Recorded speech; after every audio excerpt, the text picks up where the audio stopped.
মধ্যপ্রাচ্যের পর বাংলাদেশের সবচেয়ে বড় বৈদেশিক শ্রমবাজার মালয়েশিয়া অনিয়ম আর সিন্ডিকেটের অভিযোগ তুলে গেল 2 বছর ধরে বাংলাদেশ থেকে শ্রমিক নেওয়া বন্ধ রেখেছিল দেশটির সরকার। তবে চলমান ছিল ঢাকা কুয়ালালামপুর আলোচনা আর কষাকষি। সম্প্রতি প্রধানমন্ত্রী তারেক রহমানের মালয়েশিয়া সফরেও অগ্রাধিকার পায় দেশটির শ্রমবাজারে বাংলাদেশি শ্রমিকদের কর্মসংস্থানের বিষয়টি।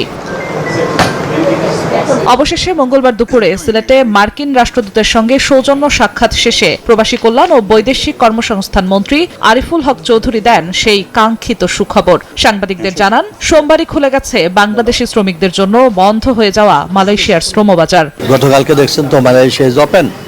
আমি বলছিলাম না জুলাইতে ওপেন। জানান, শুধু মালয়েশিয়াই নয়, পর্যায়ক্রমে খুলবে মধ্যপ্রাচ্যে বন্ধ হয়ে পড়া শ্রমবাজারও। করোনা বা যে কোনো ভাইরাসের এগেইনস্টে ফাইট মানি ব্যাকট্রলের লেফট রাইট সুন এস যার দেখুন মিডল ইস্ট সব জায়গায় আমাদের শ্রমবাজার খুলে যাবে। ডিপ্লোম্যাটিক চ্যানেলে এগুলা পুষ্কমানো হচ্ছে। ইনশাল্লাহ আমরা আমাদের জনগণের পাশে আছি, আমরা আমাদের শ্রমিকদের পাশে আছে। জাপান, দক্ষিণ কোরিয়া, মরিশাস, ওমানের শ্রমবাজারও উন্মুক্ত করার চেষ্টা চলমান রয়েছে বলে জানান প্রবাসী কল্যাণ মন্ত্রী।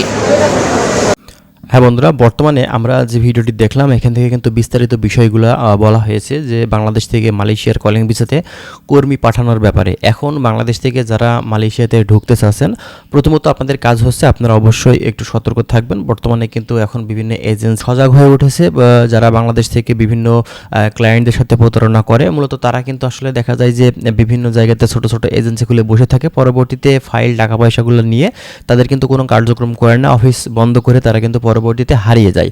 তো এক্ষেত্রে বাংলাদেশ থেকে এখন কর্মী যাওয়ার ব্যাপারে কিন্তু সুযোগটা পুনরায় নতুন করে আসলেও এখন পর্যন্ত ফাইনালি কিন্তু ডেট দেওয়া হয়নি কবে থেকে মূলত মেডিকেলটা স্টার্ট হচ্ছে, কবে থেকে কার্যক্রমটা শুরু হচ্ছে।